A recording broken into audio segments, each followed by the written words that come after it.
सिद्धेभ्यः। ओम नमः सिद्धेभ्यः। अहिंसा परमो धर्म की, महावीर भगवान की। प्रातः स्मरणे परम पूजाचार्य गुरुवर श्री विद्यासागर मुनि महाराज की जय।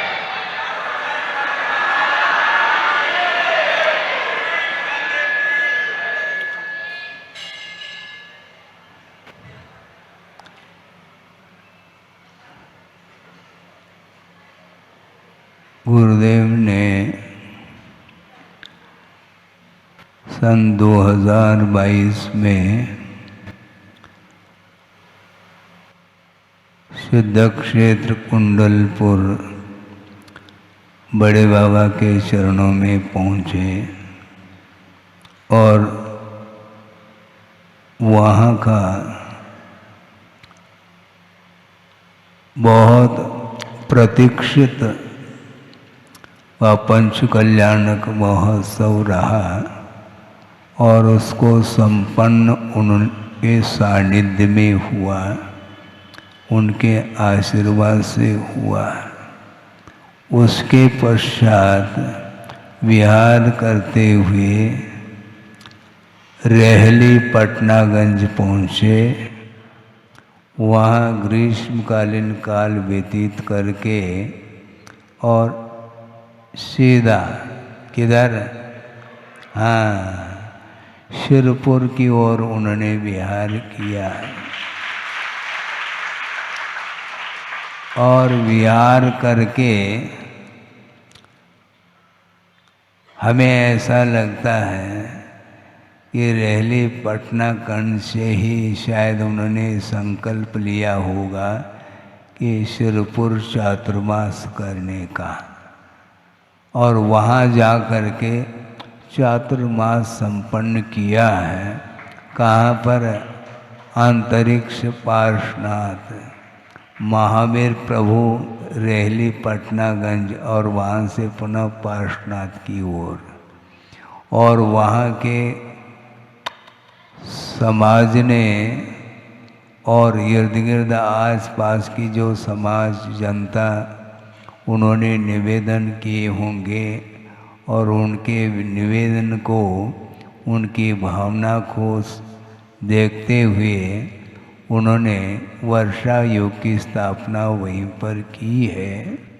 और वहाँ पर बहुत बड़ा प्रोजेक्ट जो गुरुदेव के आशीर्वाद से ही वह भूमिका वहाँ पर बनी और उसके लिए उन्होंने आशीर्वाद भी दिया है।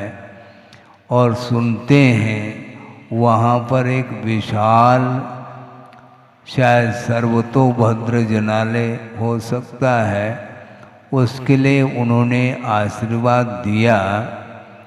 और उसके साथ साथ एक नहीं, दो नहीं, तीन नहीं, 4 सहस्त्रकूट वहाँ पर बनेंगे हैं। उसको देख करके ऐसा लगता है वहाँ का कितना वह पवित्र स्थान होगा जहाँ पर अंतरिक्ष में पार्श्वनाथ हैं।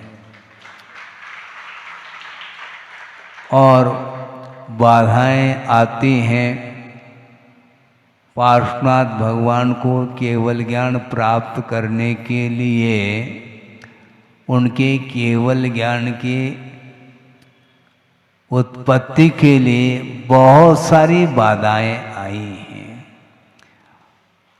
कमठ का वह उपसर्ग भयानक उपसर्ग रहा और 10-10 भव तक उन्होंने, ऐसा कौन सा कर्म का योग होगा हम नहीं जानते, किंतु पार्श्वनाथ के पीछे उनका संयोग इसी ढंग से रहा कि 10-10 भव तक उन्होंने उनके प्रति जो शत्रुता का भाव रखा, किंतु अंततोगत्वा पार्श्वनाथ भगवान को कमठ के ही माध्यम से केवल ज्ञान हुआ है। ध्यान रखो।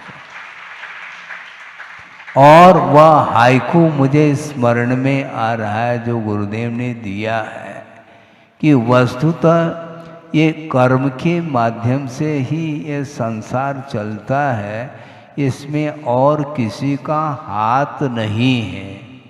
अपने ही द्वारा कर्म का अर्जन होता है, तो पुण्य कर्म का अर्जन करता है तो उसके लिए मोक्ष मार्ग पर आरूढ़ होने के लिए वह पुण्य साथ देता है, और रागादिक परिणाम के माध्यम से पाप कर्म का संचय होता है, उसके माध्यम से उसको भव भवांतर में दुख का अनुभव करना पड़ता है। इस प्रकार कर्म सिद्धांत को सामने रखते हुए गुरुदेव ने हाइकू दिया है। उन्होंने ये कहा, तुमसे मेरे कर्म कटे। आप सुन रहे हैं? तुमसे मेरे कर्म कटे, मुझसे तुम्हें क्या मिला है। कमठ से, कमठ के माध्यम से पार्श्वनाथ के कर्म कट गए, किंतु पार्श्वनाथ के माध्यम से उनको क्या मिला। सोचो, विचार करो।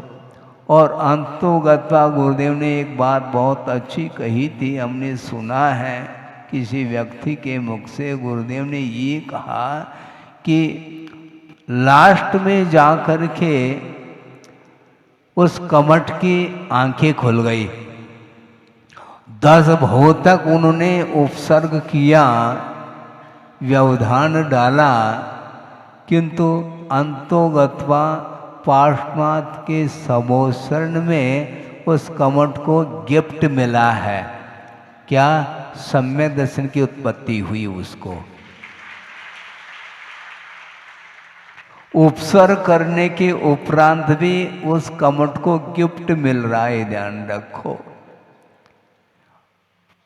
आंखें ऐसे ही खुलती हैं जब तीव्र कर्म का उदय आता है, तो क्या कर्तव्य है, क्या अकर्तव्य है, क्या उचित क्या अनुचित, इसका भान नहीं रहता है। और कर्म के उदय से इस प्रकार वह दूसरे के ऊपर उपसर्ग करने का भाव भी रखता है, किंतु कब तक रखेगा। 10-10 भव व्यतीत हुए तो अंत में जा कर के, क्योंकि उसके अंदर भी योग्यता होगी, कुछ स्टॉक में पुण्य होगा जो समय पर उदय में आ गया और सम्यक का लाभ हुआ। किसके सानिध्य में? पार्श्वनाथ भगवान के सानिध्य में। और वो अंतरिक्ष पार्श्वनाथ से, शिरपुर से यहाँ पर वहाँ की जनता, साउथ अर्थात दक्षिण बोलते हैं आप, और कर्नाटक और महाराष्ट्र, ये दोनों प्रांत की जनता यहाँ पर पैदल विहार करते हुए आई है। अब क्या कर सकता हूँ मैं? अंतर कुछ है क्या? क्योंकि 1 और 2 के बीच में कोई अंतर है क्या? 1 और 3 के बीच में 2 का अंतर है, बीच में 2 अंक आ रहा है, और 1 और 2 के बीच में कोई अंक है ही नहीं। इसलिए कोई बाधा नहीं। कल नहीं उपस्थित हुए, आज उपस्थित हो। 24 घंटा व्यतीत हुआ नहीं और आपको लाभ मिल रहा है। किसी भी घड़ी में उपस्थित हो जाओ, लाभ मिलना चाहिए। तो क्योंकि श्रम करके शिरपुर से यात्रा, पैदल यात्रा करते यहाँ तक आ गए, तो हमने सोचा आ गए तो थक गए होंगे, जल्दी थोड़ी जाने वाले। हम भी निश्चिंत हो गए, कल देख लेंगे जो होगा। और सुबह हमने सोचा था कि वो निकल गए होंगे, इसलिए विनीत सागर जी को कहा था कि आप कक्षा ले लो, देख लेंगे क्या होता है। फिर निवेदन किया कमेटी ने, महाराज आपको भी आना होगा। तो हमने सोचा कि गुरुदेव की पूजा के समय पर हम देख लेंगे, पहले कक्षा क्लास होने दो। यहाँ पर आने के उपरांत आप लोगों ने गुरुदेव की पूजा की और निरंतर यह धर्म ध्यान आप लोग करते रहें जबलपुर वासी। और उसमें कर्नाटक भी शामिल हो गया, महाराष्ट्र भी शामिल हो गया। 6 अप्रैल को जबलपुर में प्रवेश हुआ था और 1-2 दिन बाद महावीर जयंती यहीं पर मनाई थी।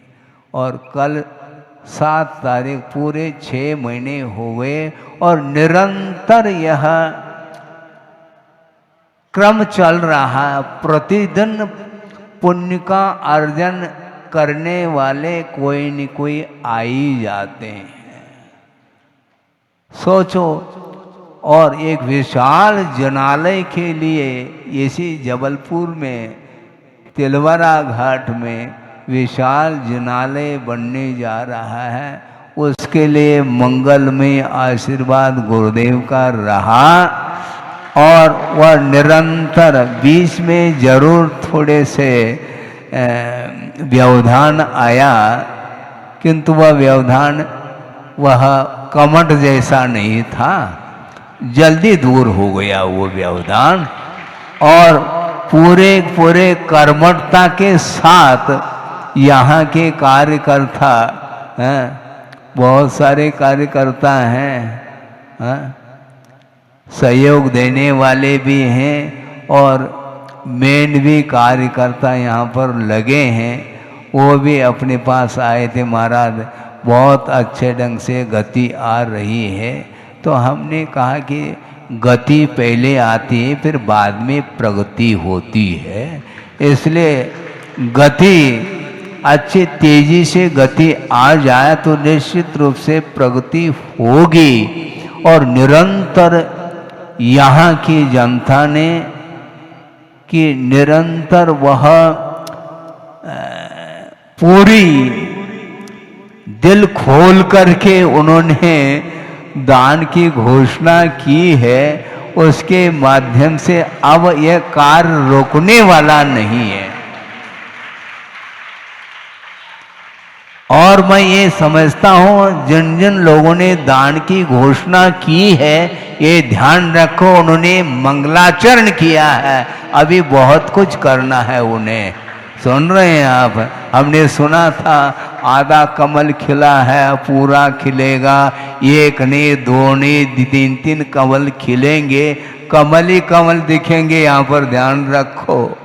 हाँ, गुरुदेव का आशीर्वाद है। उस आशीर्वाद के माध्यम से हमें अब कोई चिंता नहीं है। हम वैसे ही चिंता नहीं करते, क्योंकि जिस कार्य के लिए गुरुदेव का वरद हस्त हो, वह अब उसके लिए कोई आवश्यकता ही नहीं। निश्चित रूप से समय पर वह कार्य होगा, विलंब नहीं होगा। बीच में विलंब हुआ है किसी कारणवशात, वह अलग है, किंतु वह व्यवधान तात्कालिक था, वह दूर हो गया।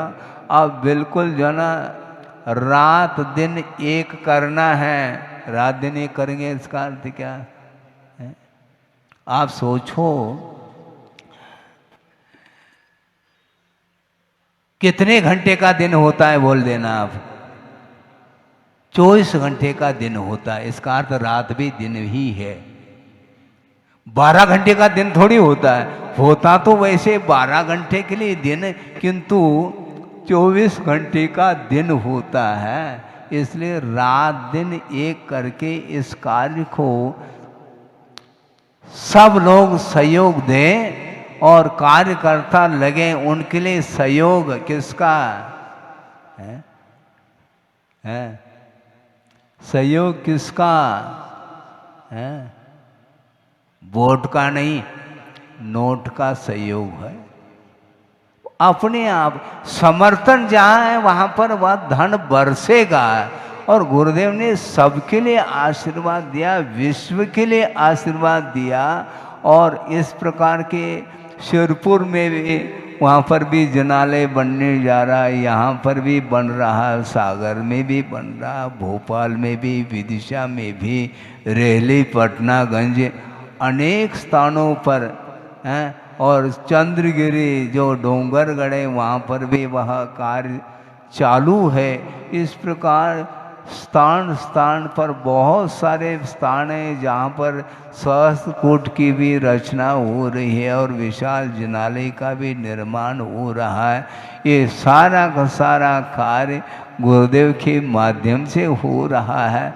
उन्होंने कितना सात्सय पुण्य का संचय किया होगा इसका हम कथन नहीं कर पाएंगे। और उनके माध्यम से आप लोगों को भी सात्सय पुण्य का संचय करने का स्वर्णिम अवसर प्राप्त हुआ है। इसलिए आप लोगों ने कहा था कि महाराज 2 मिनट के लिए, ज़्यादा हो गए, 10 मिनट हो गया उद्बोधन। वैसे प्रतिदिन तो चालू रहेगा, कल तो रहेगा, कल आने तो दो, कम से कम आज का दिन जाएगा तब कल आएगा ना। इसलिए निरंतर आप लोगों का बहुत पुण्य का अवसर है। और सारे सारे देखो पैदल यात्रा करते यहाँ तक वो आ गए 600 किलोमीटर लगभग, हाँ 630, और प्रतिदिन लगभग 30-30 किलोमीटर के हाँ, और पैदल चलते हुए यहाँ तक आए हैं। ये गुरुदेव का प्रताप है, उनका समर्पण भाव गुरुदेव के प्रति रहा है। इसी प्रकार आप लोग समर्पण भाव के साथ इस प्रकार बड़े बड़े जनालयों का निर्माण करके अपने मनुष्य जीवन को सार्थक बनाने का पुरुषार्थ करना चाहिए। यही आप लोगों के लिए एक संक्षेप में उद्बोधन समझ लो, जो भी समझ लो। आशीर्वचन है, आशीर्वाद तो है ही, और इसमें क्या है, अहिंसा परमो धर्म की जय।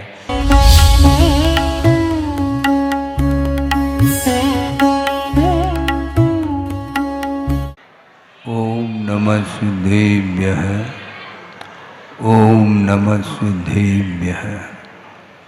अहिंसा परमो धर्म की, महावीर भगवान की। प्रातः स्मरणे परम पूजाचार्य गुरुवर श्री विद्यासागर मुनि महाराज की जय।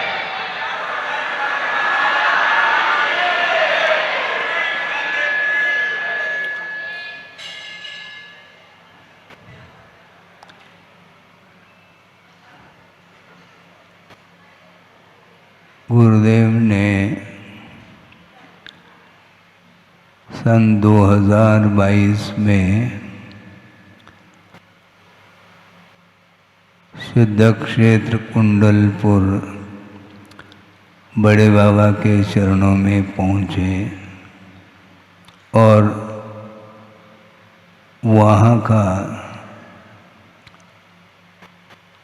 बहुत प्रतीक्षित व पंचकल्याणक महोत्सव रहा और उसको संपन्न उनके सानिध्य में हुआ, उनके आशीर्वाद से हुआ। उसके पश्चात विहार करते हुए रेहली पटनागंज पहुँचे। वहाँ ग्रीष्मकालीन काल व्यतीत करके और सीधा किधर, हाँ, शिरपुर की ओर उन्होंने विहार किया। और विहार करके हमें ऐसा लगता है कि रेहली पटनागंज से ही शायद उन्होंने संकल्प लिया होगा कि शिरपुर चातुर्मास करने का, और वहाँ जा कर के चातुर्मास संपन्न किया है।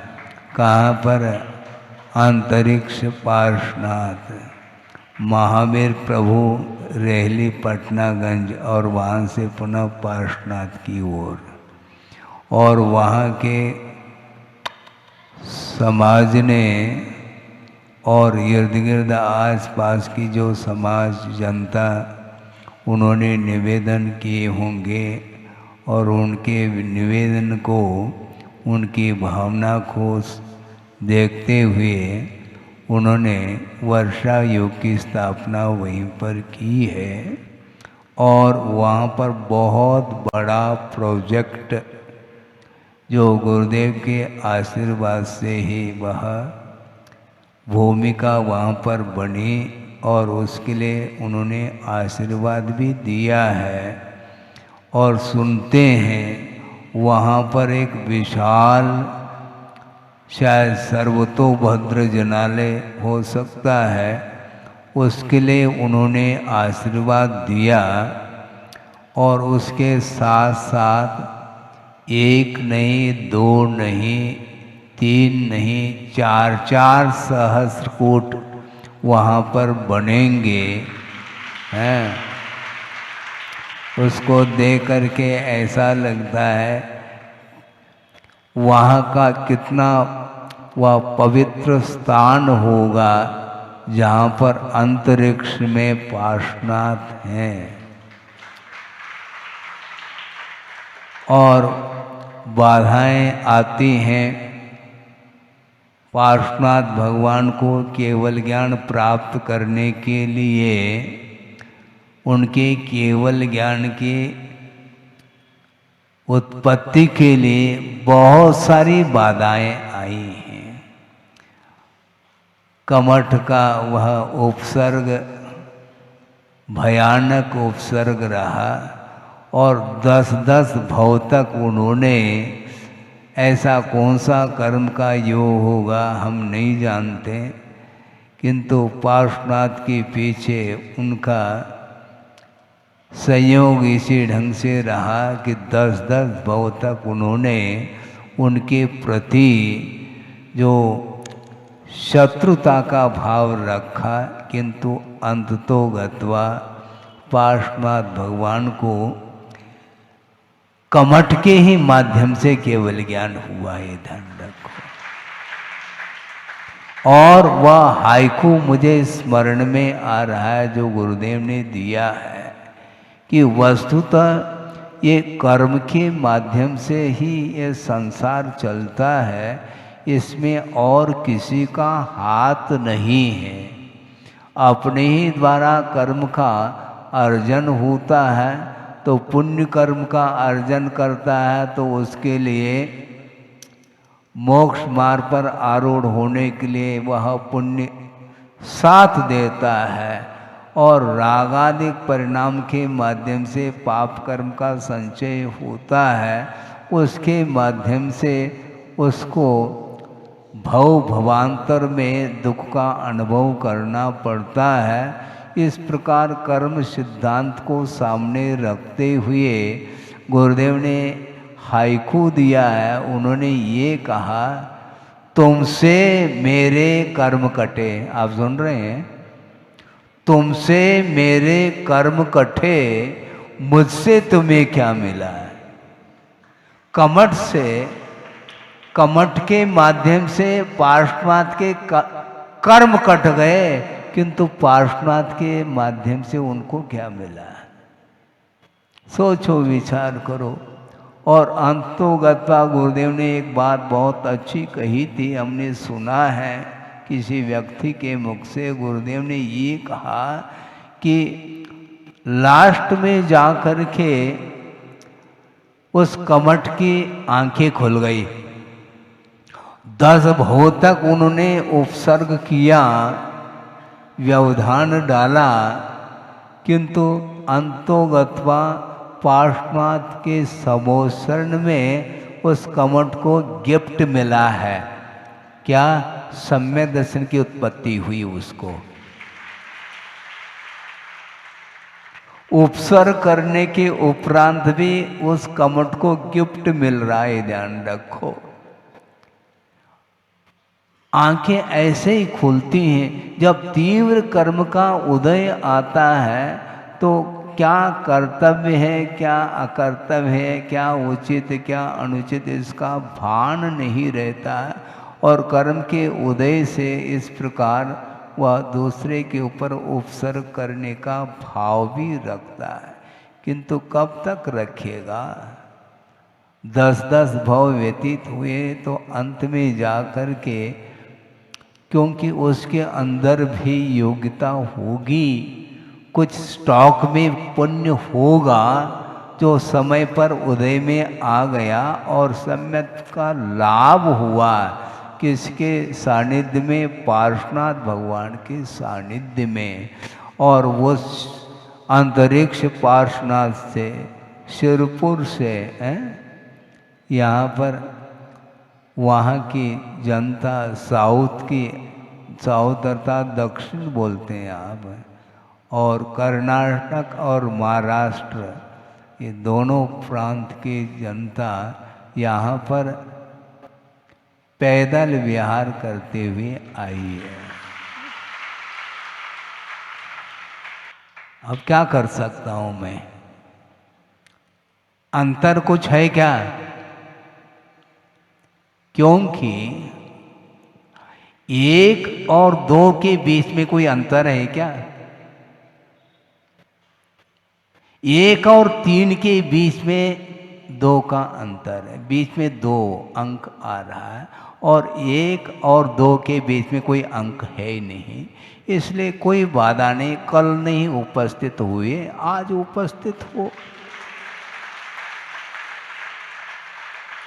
24 घंटा व्यतीत हुआ नहीं और आपको लाभ मिल रहा है। किसी भी घड़ी में उपस्थित हो जाओ, लाभ मिलना चाहिए। तो क्योंकि श्रम करके शिरपुर से यात्रा, पैदल यात्रा करते यहाँ तक आ गए, तो हमने सोचा आ गए तो थक गए होंगे, जल्दी थोड़ी जाने वाले। हम भी निश्चिंत हो गए, कल देख लेंगे जो होगा। और सुबह हमने सोचा था कि वो निकल गए होंगे, इसलिए विनीत सागर जी को कहा था कि आप कक्षा ले लो, देख लेंगे क्या होता है। फिर निवेदन किया कमेटी ने, महाराज आपको भी आना होगा। तो हमने सोचा कि गुरुदेव की पूजा के समय पर हम देख लेंगे, पहले क्लास होने दो। यहाँ पर आने के उपरांत आप लोगों ने गुरुदेव की पूजा की और निरंतर यह धर्म ध्यान आप लोग करते रहें, जबलपुर वासी। और उसमें कर्नाटक भी शामिल हो गया, महाराष्ट्र भी शामिल हो गया। 6 अप्रैल को जबलपुर में प्रवेश हुआ था और 1-2 दिन बाद महावीर जयंती यहीं पर मनाई थी। और कल 7 तारीख, पूरे 6 महीने हो गए और निरंतर यह क्रम चल रहा है। प्रतिदिन पुण्य का अर्जन करने वाले कोई न कोई आ ही जाते हैं।